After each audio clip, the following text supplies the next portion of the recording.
Bismillahirrahmanirrahim. Assalamualaikum warahmatullahi wabarakatuh.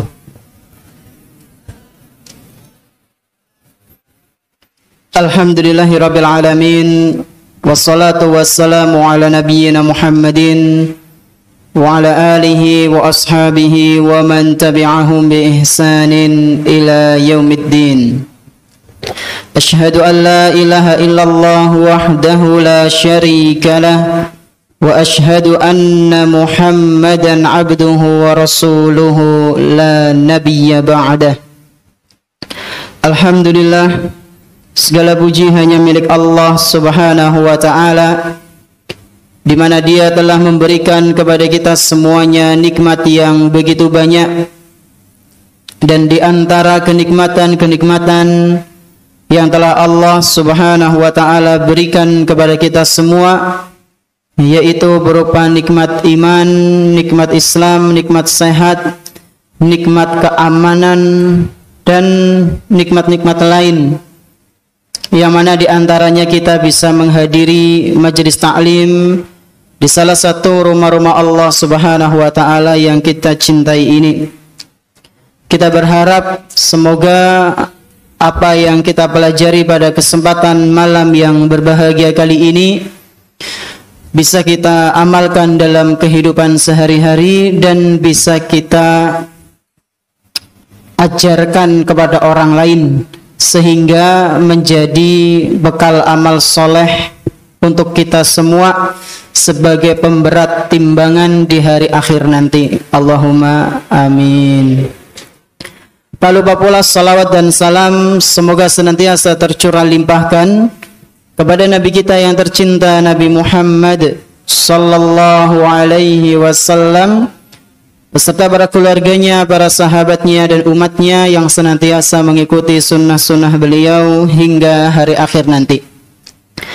Kawan sekalian rahimani wa rahimakumullah, minggu kemarin ana janji ya akan ngasih apa? Voucher hadiah buat yang bisa jawab pertanyaan di minggu yang akan datang. Berarti aslinya bukan minggu ini, harusnya minggu kapan? Akan datang. Tapi sepertinya minggu depan kajiannya libur ya. Atau mungkin ada yang ganti ya. Mungkin Ustadz Ali ya. Apa Ustadz Ikhwan atau Ustadz Yunus ya. Atau Ustadz Rizko nggak tahu. Pokoknya yang di sini lah insyaallah. Siap ya Ustadz? Nah, karena ada satu dan lain hal. Jadi pertanyaannya sekarang, tapi qadarullah es krimnya habis ya. Berarti buat Senin atau Selasa katanya sudah ready lagi. Nah, dua pertanyaan. Berapa sih es krim? 10.000, 3.000, 4.000, 3.000 lah ya. Nah, berarti 3 voucher. Ya. Total ada 6. Ya. Dua pertanyaan saja. Kemarin pembahasan ahadisul akhlak di pertemuan sebelumnya kita membahas tentang keutamaan mengasuh anak yatim. Dan di sisi lain riwayat yang dibawakan itu adalah as-sa'i 'alal armalati wal miskin.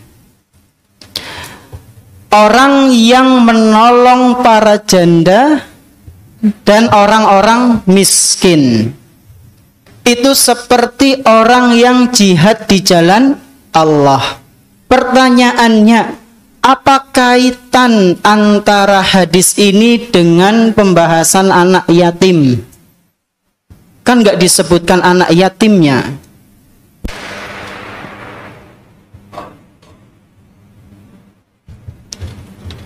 Tafadhol, angkat tangan. Hah?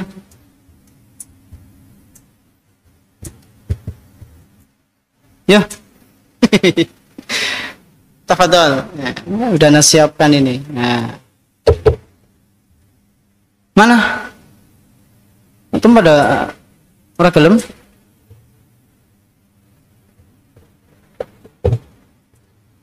Tambah wis. 5. Jawab, angkat tangan. Nah, Hanif. Apa yang keras? Masya Allah. Jawabannya adalah karena anak yatim termasuk dari kalangan kaum miskin. Ya, betul. 3 apa 5? Ya, 5, betul. 1, 2, 3, 4, 5. Diawasi itu. Ya. Lokmel pusake bocah. Ini tinggal 2 ini. Biar adil ya, 5-5. Pertanyaan kedua.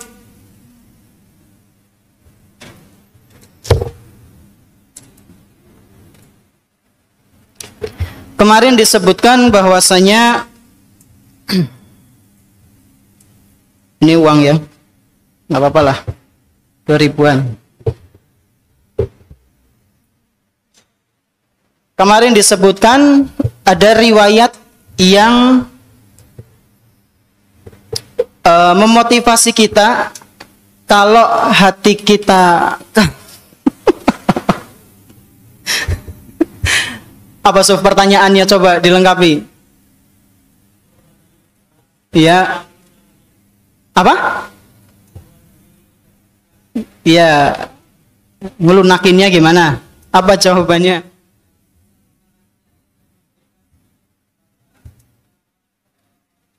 Masya Allah, Yusuf Maning ya. Nah, Yusuf, tafadhol Yusuf. Mungkin pertemuan akan datang bagi-bagi aja ya. MTS, angkat tangan, nanti bagian MA, angkat tangan gitu ya. Begitu, kelas 1, angkat tangan mana? Berarti kalau kayak gitu berarti kan ada 6. Kelas 10, kelas 7, 8, 9, 3, 10, 11, 12, 3, 6. Sepocah 5.000. Dikali 6 pira? Akeh banget ya. Seminggu, sebulan 4 kali, kali 4. Ya Ustadz ya. Masa buka donasi aja lah. Ya. Nah, ala kulli hal insya Allah kita akan cobalah bagaimana caranya supaya bisa merata. Nah, sekarang kita lanjut ke karya Syekh Abdul Razak bin Abdul Muhsin Al-Badr hafizahumallahu ta'ala, dan kita akan menyimak beberapa cerita ulama salaf ketika mereka berhadapan atau merawat anak yatim ya. Cerita. Tafadhol Iqra. Bismillahirrahmanirrahim. Alhamdulillah wahdah. Wassalatu wassalamu ala nabiyyina al-mustafa wa ala alihi wa ashabihi ajma'in. Wa ba'du. Allahumma ighfir lana wa liwalidayna wa liaqaribina wa liasatidatina wa limashayikhina wa lijami'il muslimina amin. Qala Syekh Abdul Razak bin Abdul Muhsin Al-Badr حفظهم الله تعالى. وعن أبي هريرة رضي الله عنه عن النبي صلى الله عليه وسلم قال خير بيت في المسلمين بيت فيه يتيم يحسن إليه وشر بيت في المسلمين بيت فيه يتيم يساء إليه. رواه ابن ماجه وفي سنده مقال لكن معناه يكفي. Sebelum kita ke cerita-cerita para ulama salaf, kita lanjutkan hadis yang kemarin atau urutannya ya. Dari Abu Hurairah radhiyallahu anhu, anin Nabi sallallahu alaihi wasallam, bahwasanya Nabi Muhammad sallallahu alaihi wasallam pernah bersabda, khairu baitin fil muslimina baitun fihi yatimun yuhsanu ilaihi. Kata Nabi Shallallahu Alaihi Wasallam, sebaik-baik rumah yang terbaik itu di antara kriterianya adalah yang di dalamnya ada anak yatim. Ana ulang, sebaik-baik rumah di antara kriterianya adalah yang di dalamnya ada anak yatim. Yuhsanu ilaihi, dan anak yatim itu dirawat, ya, bukan disiksa, bukan untuk tempat pelampiasan. Ya, mentang-mentang yatim loh, kok yatim udah anak kenyong maning ya. Antem misisan ya. Ya udah gue kayak kue. Kalau pengen rumahnya baik, rumahnya bagus, menurut Nabi Shallallahu Alaihi Wasallam ada anak yatim di situ dan dirawat. Berarti sebaliknya, kata Nabi Shallallahu Alaihi Wasallam, "Basyarru baitin fil muslimina, baitun fihi yatimun yusa'u ilaihi." Dan seburuk-buruk rumah di antaranya adalah rumah yang di dalamnya ada anak yatim tapi tidak dirawat, alias disiksa, tidak baik kepada dia. Nah, ini biasanya kasusnya, biasanya ya, ada pasangan suami istri, kemudian istrinya meninggal atau suaminya meninggal, masih punya anak kecil belum balik, itu biasanya ngerepoti nepol, ikhwan. Ngerepoti nepol itu artinya apa? Sangat-sangat merepotkan. Apalagi kalau yang perempuan, ya. Udah keluarganya, misalnya bapaknya, suaminya ini meninggal, ya, suaminya meninggal, dia hidup sendiri, ya, kemudian anaknya yang masih kecil bingung, nggak punya uang, dirawat akhirnya karena perempuan lebih mengedepankan perasaan, ya, akhirnya anaknya nggak dirawat, ya, disiksa, digini, dikamplengi mungkin, ngerepoti, dela-dela nangis. Ya. Pas tidur cuma sebentar, bangun lagi, repot. Ya. Atau misalnya keadaan orang yang dia diamanahi atau dia dulu pengen ngasuh seorang anak, ada anak yatim di rumahnya, tapi malah tidak dirawat, malah buat tempat pelampiasannya, kayak tadi yang disampaikan. Maka ini dosa ya. Dosa besar, nyiksa orang, ya, apalagi masih anak kecil, nggak boleh. Nah, hadis ini diriwayatkan oleh Imam Ibnu Majah dan Imam At-Tabrani. Kemudian ke halaman 117, ucapannya Qatadah. Iqra. وعن قتادة رحمه الله تعالى قال: كن لليتيم كالأب الرحيم ورد المسكين برحمة ولين. رواه ابن أبي الدنيا في كتابه النفقة على العيال. Nah, ini pesan dari Qatadah, ya, salah seorang ulama tafsir. Beliau mengatakan, kun lil yatimi kal abir rahim. Bersikaplah kepada anak yatim seperti seorang bapak kepada anak kandungnya. Bersikaplah kepada anak yatim seperti seorang bapak kepada siapa? Anak kandungnya. Jadi jangan pilih kasih. Waruddal miskina bi rahmatin walin. Dan sikapilah orang-orang miskin, sikapilah orang-orang miskin dengan penuh kasih sayang dan kelembutan. Orang miskin itu apa kriterianya, Ikhwan? Ya seperti peminta-minta, ya. Meskipun ya kadang anak peminta palsu gitu. Pura-puranya ke tempat ke perempatan lampu merah ya.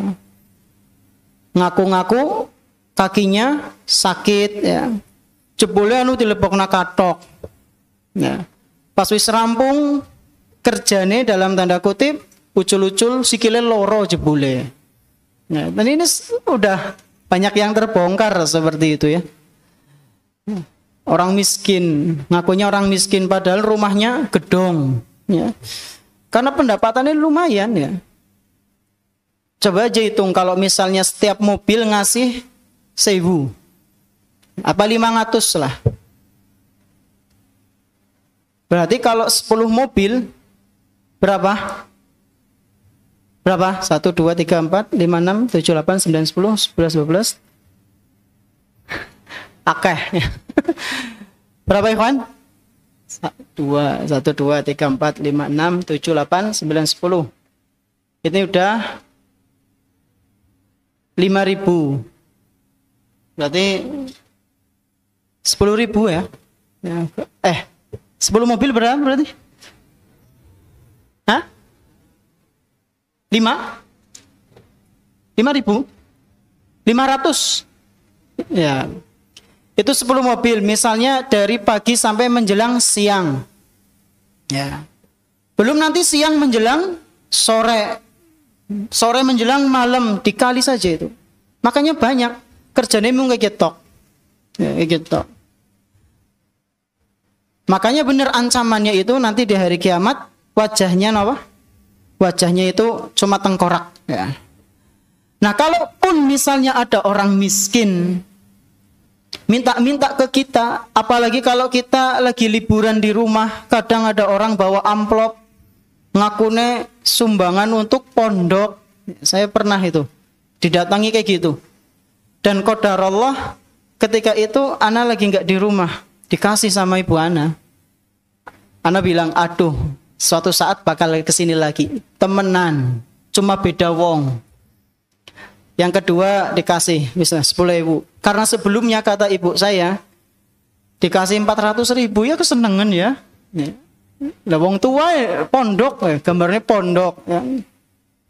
Ternyata benar datang lagi. Besoknya datang lagi, tak turunkan 5.000.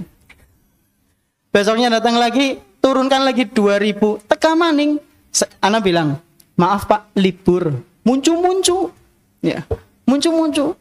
Sedekah beli temen-temen nanti kejorna bae.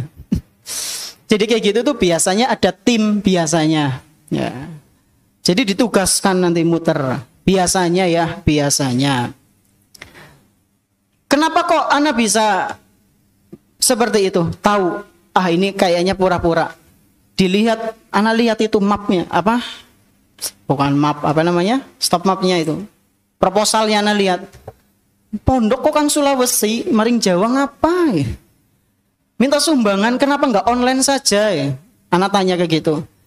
Dia bilang, perintah dari atasan. Pokoknya alasannya macam-macam. Terus yang lainnya datang dari Jawa Timur ya. Ya dengan alasan yang macam-macam. Nah intinya kalau kita nggak mau ngasih, tolaklah dengan cara yang baik. Jangan dengan cara yang kasar, jangan.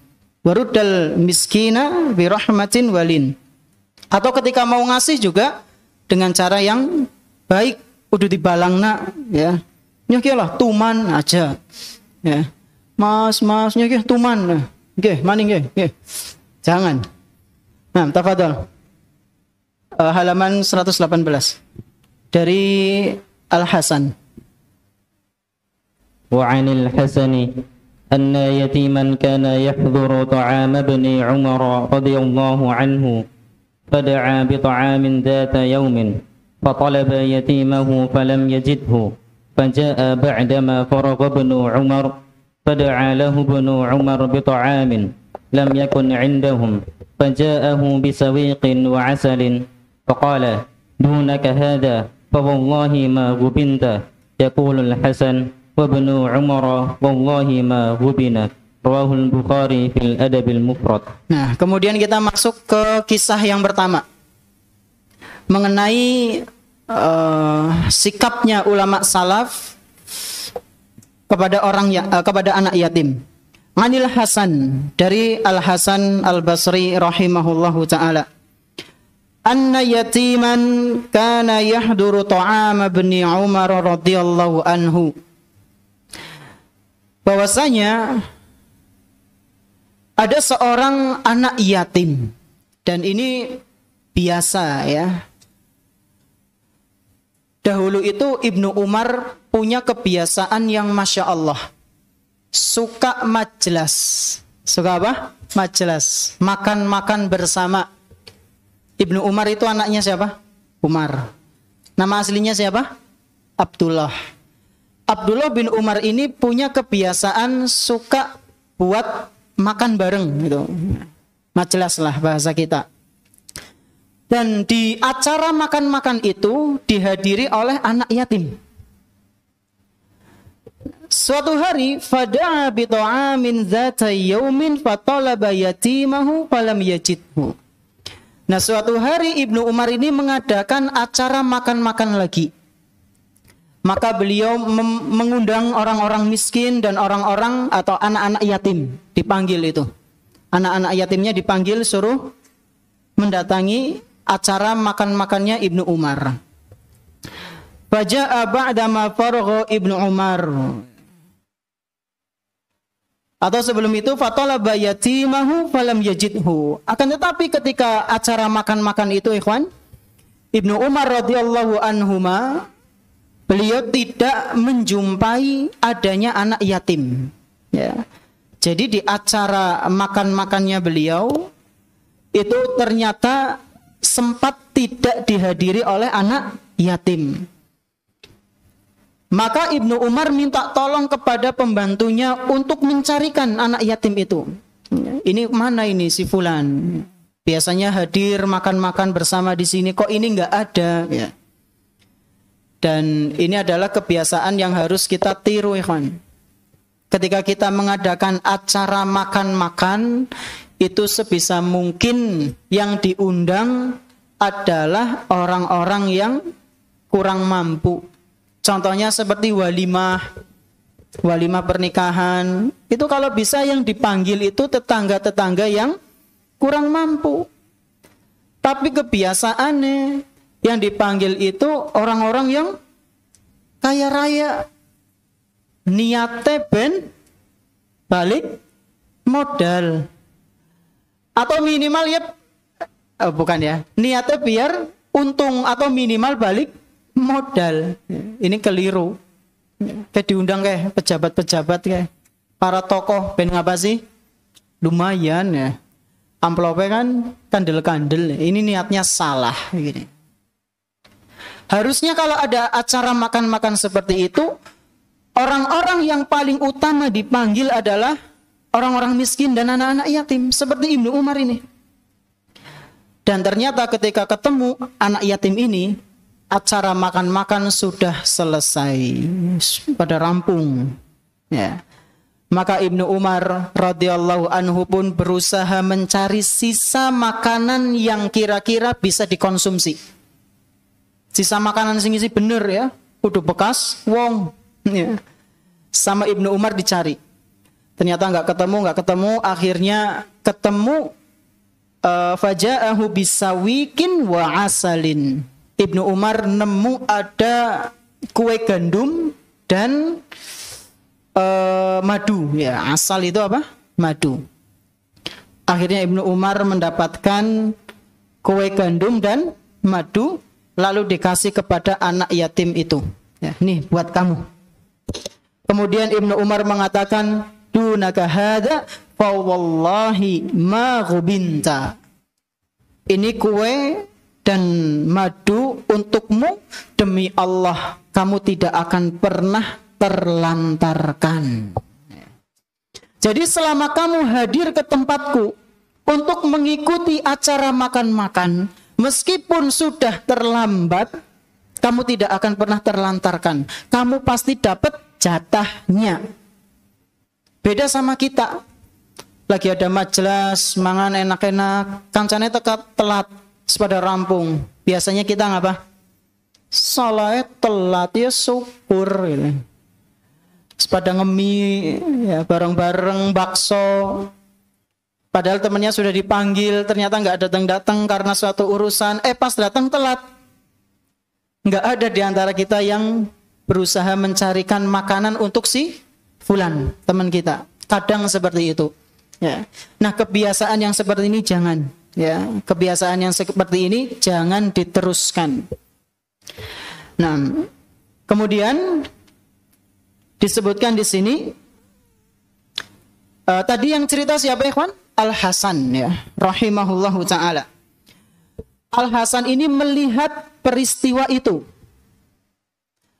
Al-Hasan ini mendengar ucapannya Umar bin Khattab radhiyallahu anhu bahwasanya wahai anak yatim, kamu tidak akan terlantarkan.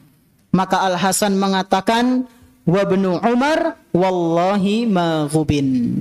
Dan demi Allah, Ibnu Umar tidak akan pernah ditelantarkan oleh Allah Subhanahu wa taala. Kenapa? Kenapa Al-Hasan mengatakan seperti itu? Ibnu Umar tidak akan pernah diterlantarkan oleh Allah. Kenapa? Karena Ibnu Umar tidak menterlantarkan anak yatim, ya. Sehingga al-jaza'u min jinsil amal. Balasan sesuai dengan amal perbuatan. Orang yang tidak menterlantarkan orang-orang miskin, nanti di akhirat dia juga tidak akan diterlantarkan oleh siapa? Allah Subhanahu wa ta'ala. Dan harus kita ketahui bersama ikhwan, bahwasanya berbuat baik kepada orang lain itu adalah salah satu sebab mendatangkan keberkahan, ya. Berbuat baik kepada orang lain itu salah satu sebab mendatangkan apa? Keberkahan. Dan yang namanya keberkahan itu berkembang, bertambah. Maka kalau antum pengen ilmu antum berkembang, ilmu antum bertambah, berkah, ajarkan ilmu antum kepada teman antum, ya. Yang mungkin belum paham pelajaran A, B, C, antum ajari, ya. Pasti ilmu antum akan berkembang, Ikhwan. Pasti itu, ya. Insya Allah akan berkembang. Orang yang ngajarin ilmu, ya, pelajaran yang agak sulit, padahal dia orang yang mengajarkan suatu ilmu yang cukup sulit dan dia memahami, akan tetapi temannya dia belum paham, kemudian kok dia mengajarkan, mau meluangkan waktunya untuk membagi ilmu yang dia pahami, niscaya ilmu yang dia miliki akan berkembang dan dia akan jauh lebih mudah untuk memahami ilmu-ilmu yang lain, ya. Itu sudah menjadi suatu kaidah. Nah, kemudian lanjut. An Hamzah bin Najih Abi Umar qala sami'tu al-Hasan yaqul laqad a'ahidtu al-muslimina wa inna ar-rajula minhum la yusbihu fayaqul ya ahliyah ya ahliyah yatimakum yatimakum ya ahliyah miskinakum miskinakum ya ahliyah jarakum jarakum wa usri'a bi khiyarikum wa antum kulla yawmin tardulun. Rahul Bukhari fil Adabil Mufrad. Nah, kisah selanjutnya yang kedua adalah dari Hamzah bin Najih Abu Umarah. Dari siapa? Hamzah bin Najih Abu Umarah. Dia pernah mengatakan, Sami'tul Hasana. Aku pernah mendengar Al-Hasan mengatakan, yaitu Al-Hasan siapa? Al-Hasan Al-Basri rahimahullahu ta'ala. Al-Hasan ini pernah mengatakan, laqad ahidtul muslimina. Sungguh dahulu aku ini pernah hidup bersama dengan para sahabat Nabi. Karena Al-Hasan ini adalah seorang tabi'in. Dia hidup bersama dengan para sahabat Nabi. Wa innar rajula minhum la yusbihu fayaqul, dan aku melihat bahwasanya setiap dari mereka itu kalau datang waktu pagi mereka berkata kepada keluarganya, ya ahliyah, ya ahliyah, yatimakum, yatimakum. Setiap pagi itu, kata Al-Hasan, para sahabat Nabi Sallallahu Alaihi Wasallam mereka memperingatkan kepada keluarganya, wahai keluargaku, wahai keluargaku, perhatikanlah anak-anak yatim di antara kalian. Kemudian setelah itu kita simak azan terlebih dahulu. Tafadhol. Allahu Akbar, Allahu Akbar, Allahu Akbar,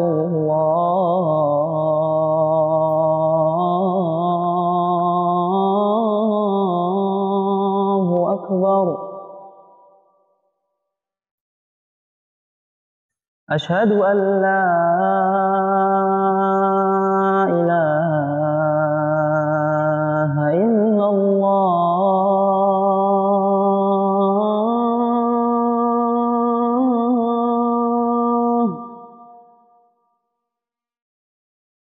Asyhadu an la ilaha illallah.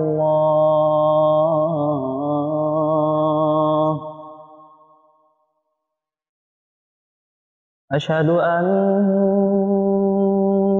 Muhammadar Rasulullah.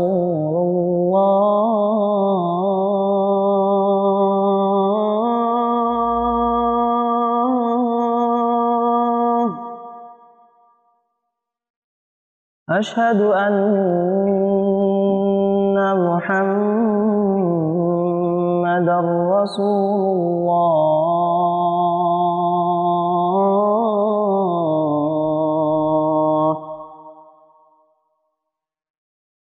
Hayya 'alas shalah.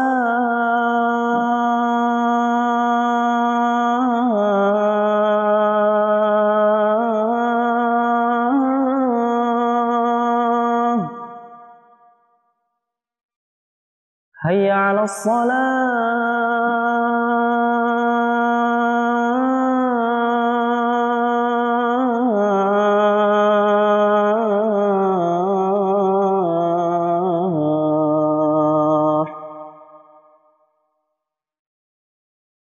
Hayya 'alal falah.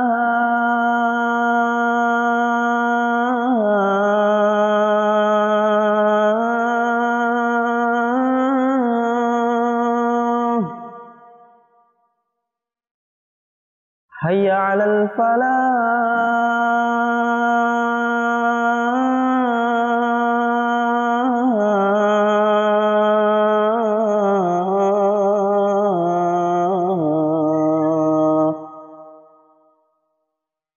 Allahu Akbar, Allahu Akbar. La ilaha illallah.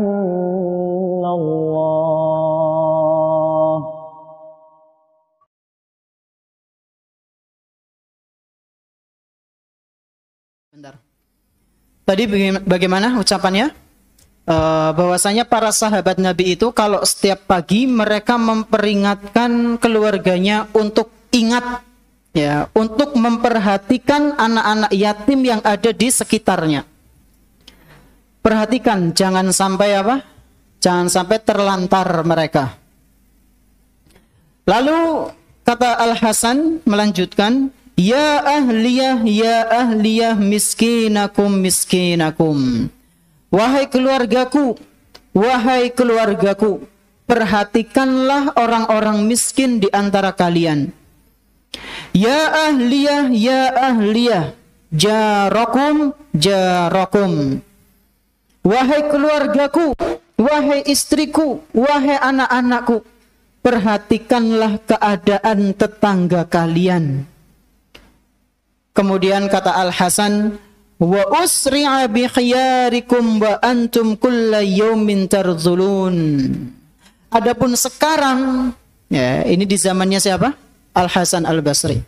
Adapun sekarang, orang-orang yang memotivasi kalian untuk berbuat baik, mereka sudah pada meninggal. Kalian sekarang malah semakin hari semakin buruk. Bahkan dalam riwayat lain disebutkan, sampai ada di antara kalian yang rela menukar surganya Allah Subhanahu wa ta'ala dengan perbuatan-perbuatan maksiat, seperti mengkorupsi, seperti mencuri, atau membeli hal-hal tentang dunia, perhiasan-perhiasan dunia, daripada memilih ketaatan kepada Allah Subhanahu wa ta'ala dengan cara yang haram. Ini mengenai cerita dari Al-Hasan, bahwasanya para sahabat Nabi radhiyallahu anhum itu mereka senantiasa mengingatkan keluarga mereka untuk memperhatikan anak-anak yatim, orang-orang miskin, dan juga siapa? Tetangga. Ya, dan ini harus kita praktekkan. Insyaallah untuk yang berikutnya kita bahas di pertemuan yang akan datang. Wallahu a'lam bishawab. Pertanyaan.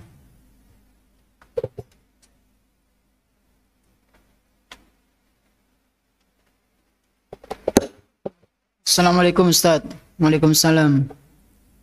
Kalau minta jajan ke teman, apakah di akhirat kepala apa nih? Kepala cuman tengkorak, ya, wajah itu cuman tengkorak. Hukum asalnya ya seperti itu. Cuma kalau misalnya memang kepepet ya bismillah ya. Kepepet kepriwe maning. Tapi kalau antum nggak kepepet, abendina minta-minta jajan, ya bisa kena ancaman itu. Ya, bangkit dalam keadaan cuma tengkorak tok. Wallahu a'lam.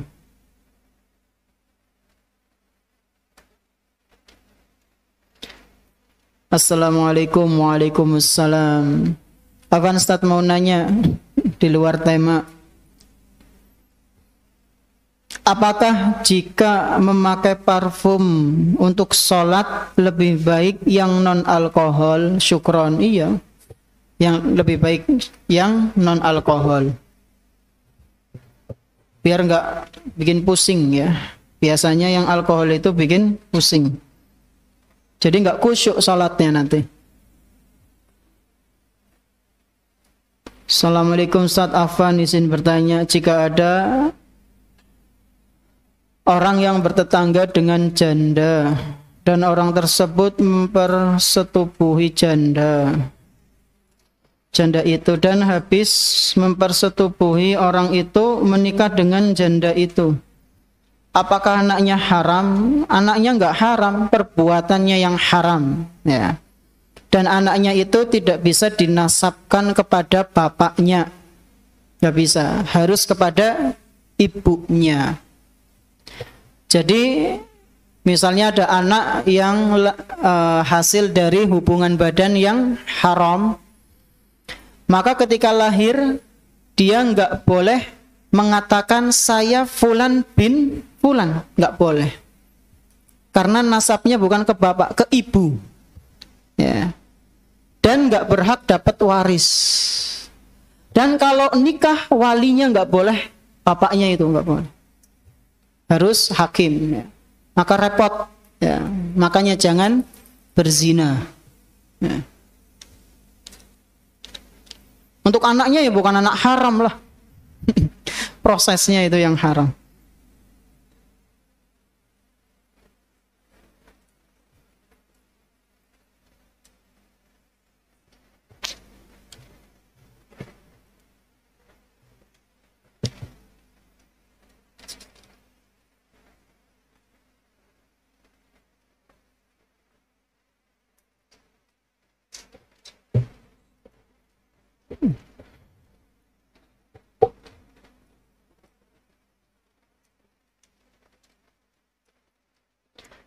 Assalamualaikum. Waalaikumsalam. Apa Ustadz izin bertanya?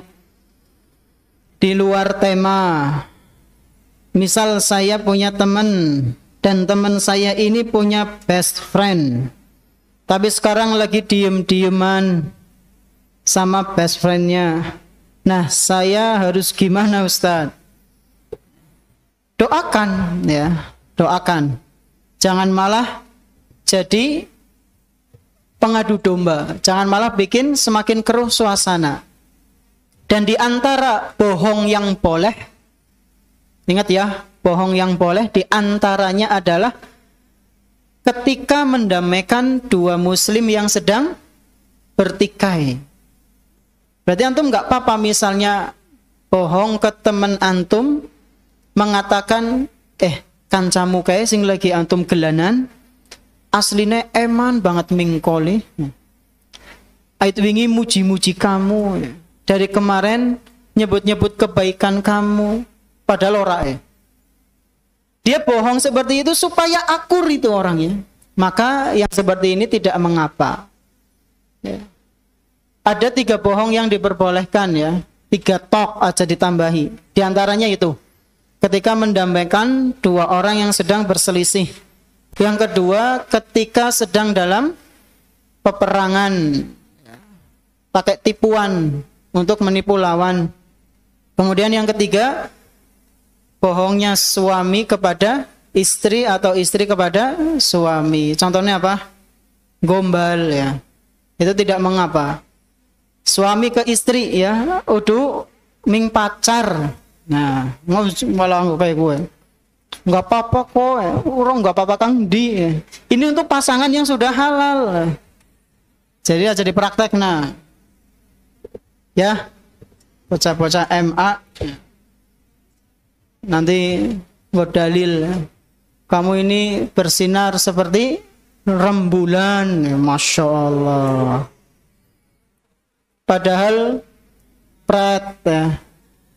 Dia berdalil boleh kok ada hadisnya. Itu untuk pasangan yang sudah halal, bukan yang haram. Assalamualaikum. Waalaikumsalam. Ustadz, apakah orang pelit kuburannya sempit? Wallahualam. Ya. Setahu ana, orang yang dikeprek nanti di hari kiamat, di alam barzakh itu adalah orang yang tidak bersuci setelah kencing ya. Atau dia tidak perhatian dengan air kencingnya. Jadi pipis udah mindik klebat-klebat nato. Orang di apa? Diwawiki. Itu ancamannya nanti akan di apa? Keprak. Atau dia tidak memperhatikan percikannya itu kemana. Ora urus lah, arep ming katok, arep ming sikil, ora kesiram, ora urus. Itu juga kena ancaman. Maka hati-hati ya. Antum kalau kencing itu diperhatikan. Disiram itu benar-benar masuk ke apa itu namanya? Gorong-gorong itu, pipa yang ke bawah. Jangan disiram formalitas, jangan. Nah, wallahu alam. Kalau pelit kurang tahu ana.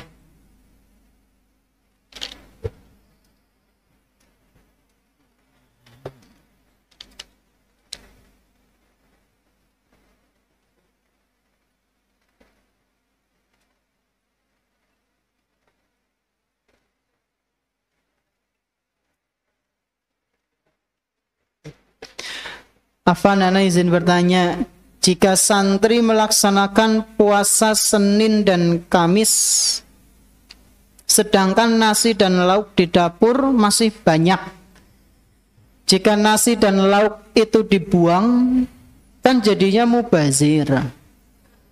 Pertanyaannya, nanggung dosa nasi dan lauk itu siapa Ustadz ya? Maksudnya nasi dan lauk yang dibuang. Dosanya ke santri, ke pondok, apa ke ibu-ibu dapur? Tolong dijawab Ustaz, syukron. Ibu-ibu dapur itu kan mereka masak sudah ada hitungan porsinya. Jadi mereka masak ya sudah sesuai porsi. Adapun yang puasa Senin Kamis itu juga sudah ditulis apa? Nama-namanya kan? Berarti tinggal diajukan ke ibu dapurnya supaya masaknya itu enggak berlebihan. Terus kalau masalah dosa itu siapa yang nanggung? Kalau semua dari pihak pondok tidak saling memperhatikan, maka bisa semua pihak pondok yang terlibat dalam masalah itu kena. Ya. Kalau pada nggak saling perhatian, kecuali kalau memang bagian yang biasa lapor mengenai porsi, ukuran nasinya, lauknya, itu sudah lapor dan sudah dibikinkan secara pas. Ternyata santrinya yang tidak peduli, ya ke santri. Ya. Makanya hati-hati, jangan mubadzir ya. Apalagi biasanya itu sebagian santri yang pakai apa? Nampan apa gitu jenenge? Iya, tampah, mau tampah? Namanya apa itu? Nampan yang besar ya. Kadang ada yang enggak habis. Kadang ada yang dibuang nasinya banyak. Jangan seperti itu, ikhwan. Ana pernah dapat cerita ya, dari Ustaz Abdul Zain dulu. Ketika itu beliau itu pernah diceritai sama temennya di daerah Afrika ya. Di daerah Afrika yang sekarang itu terkenal negara termiskin. Temannya beliau cerita, dulu kami itu di sana sangat makmur sekali. Ya, dulu kami itu sangat makmur sekali. Tapi karena pola hidup kami yang tidak beraturan, makanan sering banyak dibuang, ya. Buah-buahan banyak juga yang dibuang. Sehingga Allah Subhanahu wa taala timpakan seperti halnya azab gitu ya kepada kami, sehingga kami menjadi negara yang termiskin. Saya lupa itu negara mana? Apakah Somalia, ana lupa, atau mana? Pokoknya negara termiskin itu. Dan itu ada kajiannya di kajian Adabul Mufrad sama beliau itu. Beliau cerita di situ dan pas ana hadir di situ. Coba antum nanti lihat ya kajiannya beliau tentang Adabul Mufrad mengenai menginfakkan harta kalau nggak salah ya. Adabul Mufrad mengenai anjuran motivasi menginfakkan harta. Antum cari seri yang keberapa itu. Di situ beliau cerita tentang temannya dulu yang berada di Afrika, sekarang negaranya ambruk gara-gara pola hidup yang mubazir. Nah, antum jangan seperti itu ya. Allah Subhanahu wa taala memberikan rizki yang melimpah kepada kita, jangan disia-siakan. Wallahu a'lam bishawab. Mohon maaf atas segala kekurangannya. Terima kasih atas perhatiannya. Subhanakallahumma bihamdik asyhadu an la ilaha illa anta astaghfiruka wa atubu ilaik. Wassalamualaikum warahmatullahi wabarakatuh.